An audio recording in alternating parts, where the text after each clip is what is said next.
And you're welcome back. Dr. Bunmi Olorunfemi, CEO of BOF Agrifoods Industries Limited, specializes in food processing, packaging, and also other agribusiness activities. He's been here before, and we talked so much at that time. Now he joins us again to talk about his efforts since then. It was a year ago. You are welcome, sir. Good to have you here. Thank you, sir. Great. You were here on our SME segment a year ago, and we talked so much about your food business, your food processing business. We talked about how you have managed to get a small company going all the way from Ekiti, and how you're helping people here get access to good, was it Garri at the time? Yes, at the time, yes. And, and all of that. Let's talk about that. There's so much I want us to talk about that's happened in the past 1 year and your business. As a sample to anybody who might want to be going into the food business, what they should take note of, the things that have changed, the things that have remained the same, and everything affecting that sector currently. So first off, let's tell you what the good doctor is into. You are into food processing. You do Garri and I think Ilubo, if I'm not mistaken. Can you run us through some of the products that you process at BOF Foods? Yes. Thank you very much for the opportunity. We started with Garri as our first product, and we then developed since then, over a year or two ago now, to include different varieties of Garri. Yellow Garri, and then we also have vitamin A Garri, which is Garri cassava fortified with vitamin A. It comes out as yellow naturally, and we also now produce what we call odorless fufu.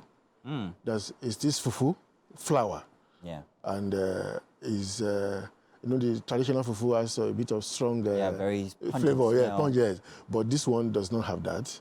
Does it change the taste? The taste is the same. Same taste. Okay. It's just the processing that is different, and the flavor in terms of the odor is a bit. It's not as strong as the other one. So it's called odorless fufu. So that's your range of products. We have unripe plantain flour as well. We also have yam flour as well. So we have lafun. In the past 1 year, have you added more to that range? That's the one we've done, yes. We started with Garri, just Garri. Yeah, we actually have a sample of that Garri here, which is the Ekiti Garri. It's right here with me.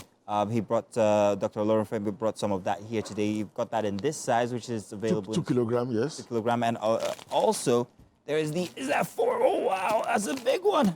That's a 5 kilogram. 5 kilogram one, which is doing well in the market, yes? It is doing well, yes. Fantastic. But as an individual who is into the processing business, a lot has happened in the past 1 year that's changed the climate of businesses generally. We've had fuel prices go up, and I would like to imagine that you use fuel in your processing activities or the process itself.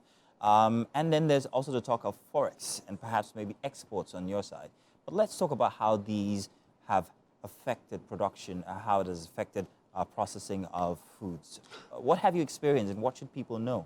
Yes, I mean, in addition to the fuel, to the Forex, we also have the security issues as well with the locality. Let's take it one by one. How has the fuel increase affected production and also pricing of your goods? Yes, I mean, about this time last year or thereabout, diesel, our major fuel is diesel, so which we use to process our generators, our machineries, operate them. Diesel was about 600 naira per liter, thereabout, but now it's about 1,003 at the local level there. So it's practically tripled or doubled. So that also has, and we use quite a lot of it. What we run on diesel, basically. How's that affected the price? So, of course, because the cost of production has jumped up. So, but that's not the only factor in the cost of production. Let's talk about the other factors. The other factors is the cost of the cassava. The cost of, these are the two major factors, the cost of the cassava. And the Forex, also, we have fed the cost of diesel, which is one of the reasons. So that's where the Forex a bit comes in. And the cost of the cassava has gone up. I mean, about this time last year, a ton of cassava was about 45,000 naira, but currently it's about 120,000. Wow. From 45,000 last year to 120,000. Big leap. 120,000 naira per ton now. So you can. The source of this cassava is from the farmers, isn't it? From the farmers there. What's affecting that price? Yes. Part of what is affecting that price, majorly, is about security on the farm. Now that's where security. The farmers don't feel secure on the farm. They even after where they are there, they can be attacked by terrorists, bandits, kidnapped, some killed. Wow. And so we have a lot of that going on. So they are actually afraid to go to the farm. And even when the products are ready, then to harvest it becomes an issue because they're just too afraid to go to the farm. Wow. So that's pushing the... It paints a very scary scenario, but yet, like any true business person will tell you, in any of these instances, you can still find opportunities. First of, how are you managing around these different issues that are affecting your production? Because you're still in business, prices have gone up. How are they managing? The farmers you're getting these you're sourcing from, and everything else? Yes, I mean, we have a group of farmers that we support financially. So they will still risk it to go to the farm to bring it. But for example, if I can give you, in February, the whole of February, we did not get a single ton of cassava. Wow. We couldn't get. Wow. Yeah, even at that 120,000 rate, we just couldn't get. So we were just marketing what we already produced. So it's just March now that we started getting supplies again at that high rate. So, and I think because, you had one of our kings, Kabiyesi, was the last one of us, Ekiti, was murdered by bandits, kidnappers or whatever, recently. That is that community. So that, in fact, is one of our biggest supporters in terms of our royal father. It's a very grim reminder of how close to home all of these things that happen is. Because we never consider it. If you hear about kidnappings in Ekiti, there were the kids that were kidnapped, the murder of the king and all, but we don't know how it actually affects us in our homes. What we eat, the daily Garri that we soak, actually has an effect on that. And it's a very sad situation. If you could call on any specific authority or body to come to assistance, who would it be? Because this is you telling now, as somebody who's specifically directly affected, you know what's happening.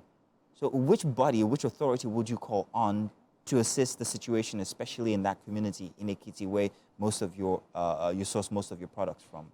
I will call on one multi-layer, really. I will call on the federal government to allow more policemen to be in the community, and then to allow the local vigilantes to operate freely. Local vigilantes now. And because each community has its own local security network. But I employ a security man in my factory, but they're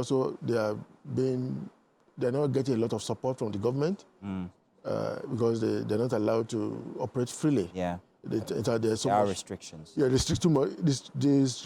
the restrictions were not always there, but even now that there's heightened insecurity, the local vigilantes and local hunters should be allowed to operate in their full capacity to help and support the local community. And then we need more policemen in that community and all communities in Ekiti State. So definitely you have been affected. Your profit margin, it shrunk or is it still the same? Also to go with that, the price of the products, by how much have they risen since all of these things? What we've done, because for example, the cost of cassava has gone up threefold, from 45 to 120,000. So, but we cannot increase the cost because people will not be able to afford it. So you're operating at a loss. What we did is that the current inflation rate is about 30 government rate. So we just marked up our prices to meet that, and then it reduced our profitability. At what percentage? We're just about 30%. About 30%. That's what we've increased the cost by. But that means that our profit margin is shrunk. But the minimum wage has not increased. It hasn't yet. So the product, we still need to sell the product. Yeah. So it's a very challenging economic Do you think that if we had more people doing what you do, processing, that it'll make the situation better? Should there be a call for people to actually still come into this industry? Definitely, because one, it will provide more employment opportunities, jobs. Because, for example, within our factory, we have about 10 permanent staffs. That's with us, and then we have all these outsourcing farmers that work for us as well. We have casual laborers that come in to help peeling, to help washing. Providing employment. So we do is, and then if you have a capacity, industrial capacity, processing of goods like that, then that means the farmers can increase their output. Yeah. So the farmer that is cultivating 1 hectare can increase it to 10 hectares because he knows that there's a factory that will take it from him. Well, Dr. Olorunfemi, it's grand that you're here and giving us these details, because it only just brings us closer to the actual events that are happening that bring food to our tables. And it's good that we know. It's also good that anybody who perhaps wants to go into this kind of business are aware of the challenges that they would face and know how to go in with it, with everything that they've got, so that they don't start and then stop somewhere.